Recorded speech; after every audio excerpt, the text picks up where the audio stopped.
Hello everyone, welcome to success with Rai academy. Current affairs में आज हम 2 दिसंबर 2021 के इंपॉर्टेंट क्वेश्चंस को डिस्कस करेंगे। इसमें उन्हीं क्वेश्चंस को लिया गया है जो एग्जाम के पॉइंट ऑफ व्यू से इंपॉर्टेंट है। हर क्वेश्चन के साथ आपको इंपॉर्टेंट फैक्ट्स बताए जाएंगे जिसे आपको नोट करते हुए चलना है। और इस वीडियो का पीडीएफ लिंक आपको हमारे Telegram channel success with Rai academy से मिल जाएगा। आप उसे वहां से डाउनलोड कर सकते हैं। तो चलिए अब वीडियो को शुरू करते हैं। सबसे पहला क्वेश्चन है हमारा कि बीएसएफ ने 1 दिसंबर 2021 को अपना कौन सा स्थापना दिवस मनाया है। इसका राइट आंसर होगा सेकंड ऑप्शन 57वां।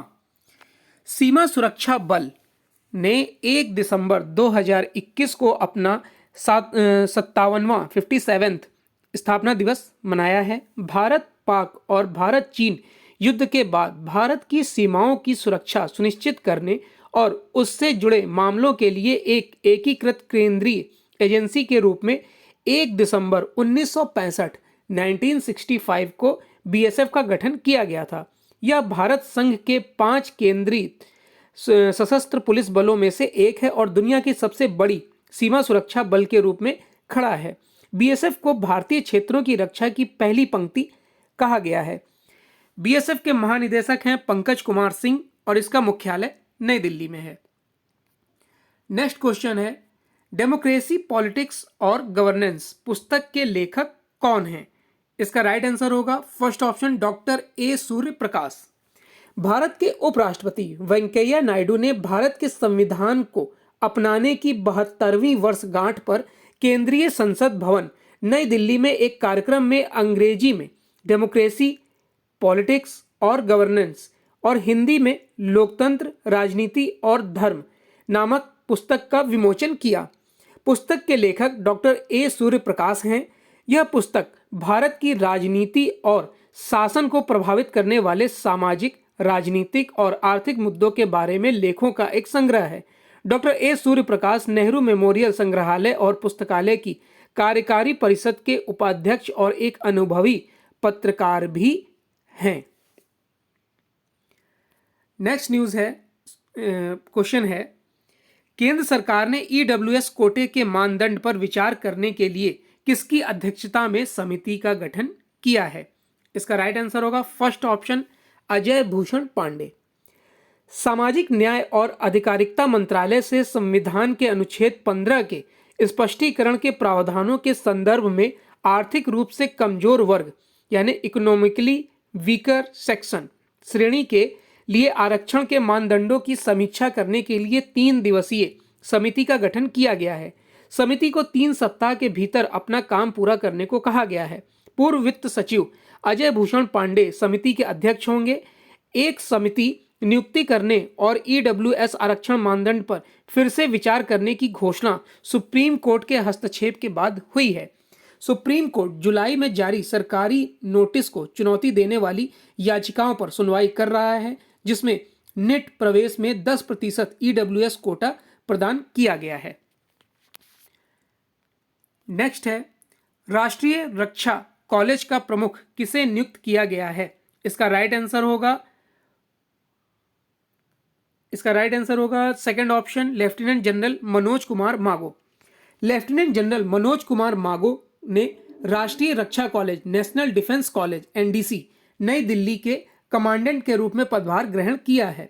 वह लुधियाना के रहने वाले हैं। एनडीसी में असाइनमेंट दिए जाने से पहले भटिंडा में 10 कोर की कमान संभाल रहे थे, जिसमें देश के सबसे वरिष्ठ सैन्य अधिकारियों, नागरिक और अधिकारी और भारतीय पुलिस सेवा के बीच एक रणनीतिक संस्कृति विकसित की जाती है। लेफ्टिनेंट जनरल मागो, जो भारतीय सैन्य एकेडमी देहरादून से उत्तीर्ण हुए, को 1984 में गार्ड्स ब्रिगेड की 7वीं बटालियन में कमीशन किया गया था। बाद में उन्हें 16 गार्ड्स की कमान संभाली थी। नेक्स्ट क्वेश्चन है, रोपवे सेवा शुरू करने वाला पहला भारतीय शहर कौन बना है। इसका राइट आंसर है थर्ड ऑप्शन वाराणसी।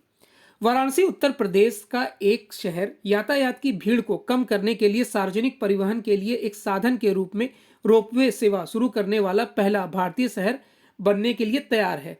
प्रस्तावित रोपवे का निर्माण कैंट रेलवे स्टेशन वाराणसी से चर्च स्क्वायर के बीच 3.45 किलोमीटर की हवाई दूरी को कवर करते हुए किया जाएगा।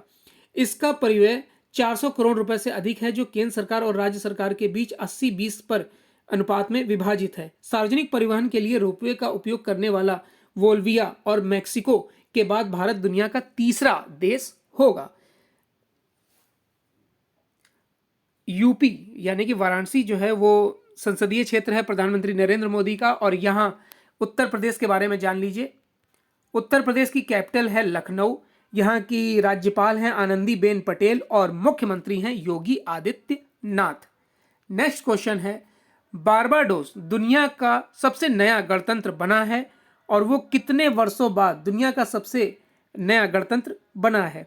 इसका राइट आंसर होगा सेकंड ऑप्शन, 400 वर्ष बाद, यानी 400 साल के बाद ये दुनिया का सबसे नया गणतंत्र बना है। ब्रिटिश उपनिवेश बनने के बाद 400 साल बाद बारबाडोस दुनिया का सबसे नया राज्य बन गया है।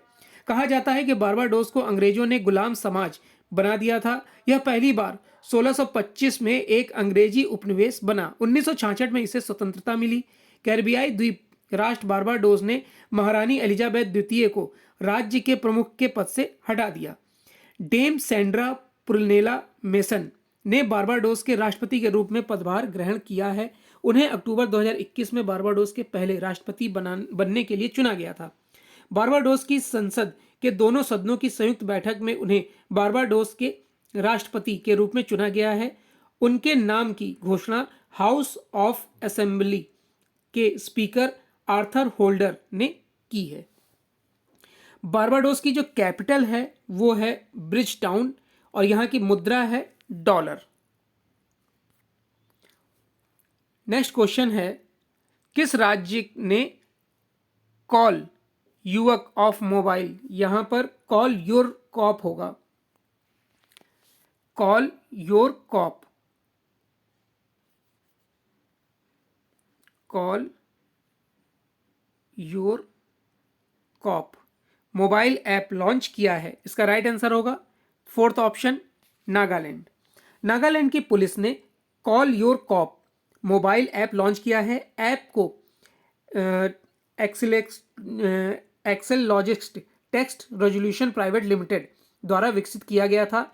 ऐप राज्य के सभी नागरिकों को विशेष राज्य यानी विशेष रूप से संकटग्रस्त लोगों को सीधे पुलिस से संपर्क करने में सक्षम बनाएगा, क्योंकि यह केवल एक क्लिक की दूरी पर आसानी से उपलब्ध है। ऐप में एक निर्देशिका, अटल पर्यटक सुझाव, SOS, निकटतम पुलिस स्टेशन आदि खोज शामिल हैं। नेक्स्ट क्वेश्चन है कि अरुणाचल प्रदेश सरकार ने किस फिल्म अभिनेता को राज्य का नया ब्रांड एम्बेसडर नियुक्त किया है? इसका राइट आंसर होगा सेकंड ऑप्शन, संजय दत्त। बॉलीवुड अभिनेता संजय दत्त को अरुणाचल प्रदेश के नामकरण की 50वीं सालगिरह के अवसर पर राज्य का ब्रांड एम्बेसडर नियुक्त किया गया है। संजय दत्त हर साल ज्यादा से ज्यादा फिल्में करने के लिए जाने जाते हैं। भले ही अब वे लीड रोल में बेहद कम नजर आते हैं, मगर उन्हें अच्छे सपोर्टिव रोल्स मिल रहे हैं। अरुणाचल प्रदेश पर्यटन के लिए पर्यटकों के लिए खान पान, एड फिल्मों के अलावा संजय दत्त राज्य के युवाओं के साथ नशा मुक्ति अभियान और अन्य प्रमुख ऐसे मुद्दों पर पहल करेंगे जो राज्य में चिंता का कारण बने हुए हैं। संजय दत्त से पहले सितंबर 2016 में जॉन अब्राहिम को अरुणाचल प्रदेश पर्यटन के ब्रांड एम्बेसडर के रूप में चुना गया था। नेक्स्ट क्वेश्चन है, विश्व एड्स दिवस कब मनाया जाता है? इसका राइट आंसर होगा 1 दिसंबर। 1 दिसंबर को पूरे विश्व में विश्व एड्स दिवस मनाया जाता है। इसके पीछे मुख्य उद्देश्य एड्स के बारे में जागरूकता बढ़ाना है। विश्व एड्स दिवस के लिए इस साल की थीम है असमानताओं को समाप्त करें, एड्स का अंत करें। कल भी इसके लिए एक वीडियो बनाया गया था जो आप चैनल पर जाकर देख सकते हैं। तो इसकी थीम है end inequality end end AIDS. सबसे पहले विश्व एड्स दिवस साल 1988 में मनाया गया था और इसका पहला केस 1984 में सामने आया था। नेक्स्ट क्वेश्चन है, रासायनिक युद्ध के सभी पीड़ितों के लिए जो अंतर्राष्ट्रीय दिवस है वो कब मनाया जाता है? इसका राइट आंसर होगा सेकंड ऑप्शन, 30 नवंबर। संयुक्त राष्ट्र द्वारा साल 2005 के बाद से हर साल 30 नवंबर को day of reimbursement for all victims of chemical warfare यानी रासायनिक युद्ध का शिकार हुए पीड़ितों की याद के दिन के रूप में मनाया जाता है। यह दिन रासायनिक युद्ध के शिकार लोगों को श्रद्धांजलि देने के साथ साथ शांति, सुरक्षा और बहुपक्षवाद के लक्ष्यों को प्रोत्साहित करने के लिए, जरूरी रासायनिक हथियारों को खत्म करने के लिए, रासायनिक हथियारों के विश्लेषण के लिए और संगठन की प्रतिबद्धता को दर्शाने के लिए मनाया जाता है। नेक्स्ट है, अरुणाचल प्रदेश में अभी हाल ही में कौन सा पहला प्रमाणित जैविक फल लॉन्च किया गया? इसका राइट आंसर होगा थर्ड ऑप्शन, कीवी। 28 नवंबर 2021 को अरुणाचल प्रदेश के जीरो वैली फार्म से भारत की एकमात्र प्रमाणित जैविक कीवी को आदि महोत्सव नामक एक मेगा राष्ट्रीय जनजातीय महोत्सव में लॉन्च किया गया। जीरो वैली अरुणाचल प्रदेश में लोअर सुबनसिरी जिले का एक शहर है और जिला मुख्यालय है। यह उत्सव नई दिल्ली में दिल्ली हॉट INA में आयोजित किया जा रहा है। अरुणाचल प्रदेश पहला ऐसा भारतीय राज्य है जिसने mission organic value chain development for north east region के तहत कीवी फ्रूट का जैविक प्रमाणीकरण प्राप्त किया है।